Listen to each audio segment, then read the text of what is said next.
Hello, I'm Dr. Manuel G. Saldivar. I'm a cognitive psychologist and a university faculty member. This video is one in a series associated with a textbook by Jeffrey Levy entitled Psychology, the Science of Human Potential. This is a free open source textbook that's available for anyone to use. A link to this textbook can be found below this video in the description box. The purpose of this video is not to cover every single point in the textbook. Rather, it's meant to give students an overview of the contents and the big ideas, the main themes of every particular chapter. So let's get started.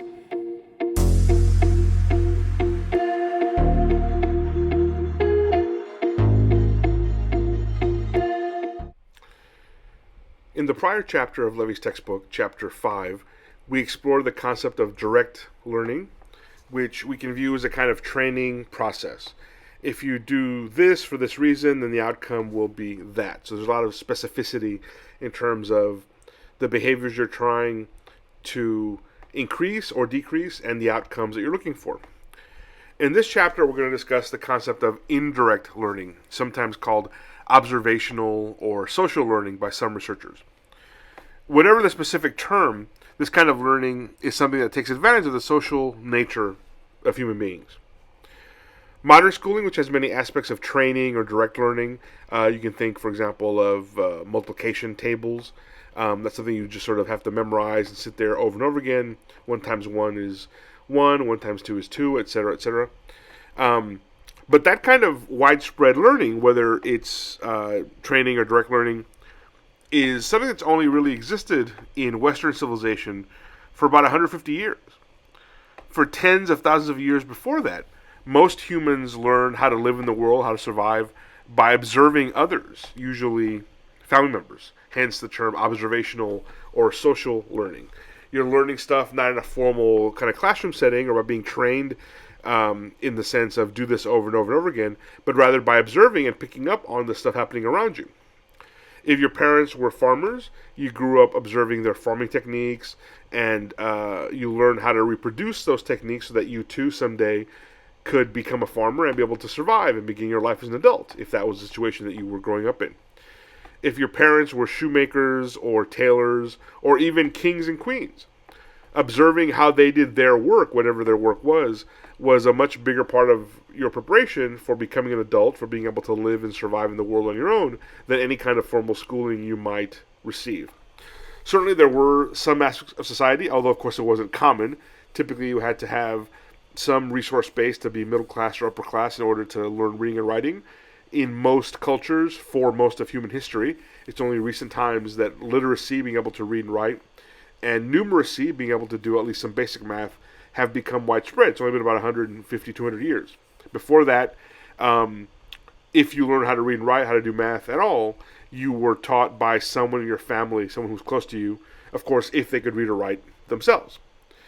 2 major factors allow for humans to be successful at social or observational learning. The first is our brain's ability to form memories and recall information at a later time. The second is the ability to learn speech and language. And these 2 things together are, as far as we know, almost unique, or are unique among humans on this planet.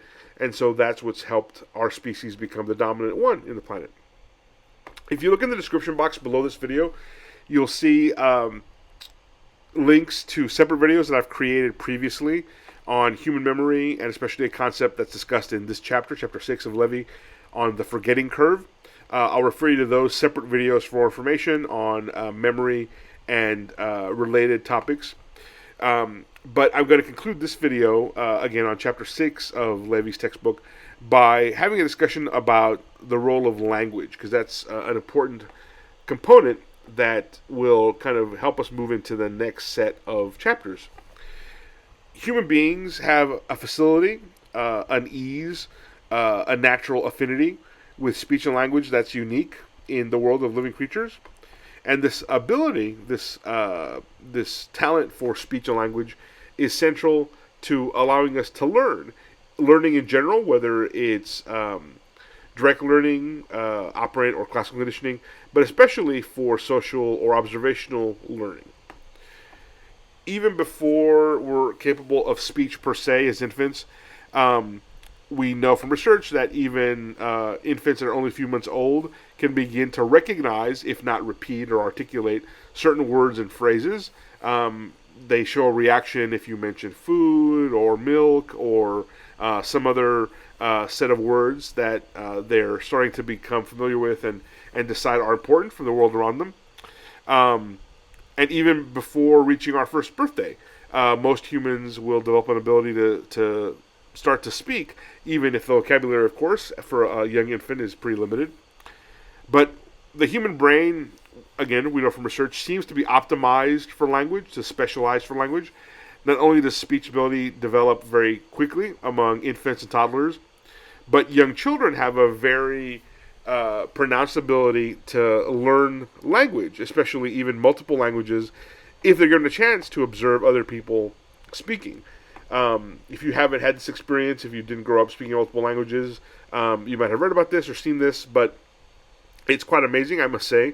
I've read accounts as a psychologist of children who grew up, for example, in a household where the parents spoke different languages, or maybe they grew up in an apartment building or in a small village where, for whatever reason, they were surrounded by multiple languages, and without anyone ever sitting them down and saying, okay, I'm going to teach you French today, I'm going to teach you English today, I'm going to teach you Spanish today.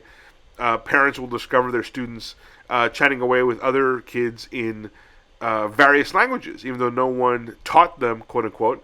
The children learned these multiple languages by observing, by being part of the social groups where these languages are being spoken.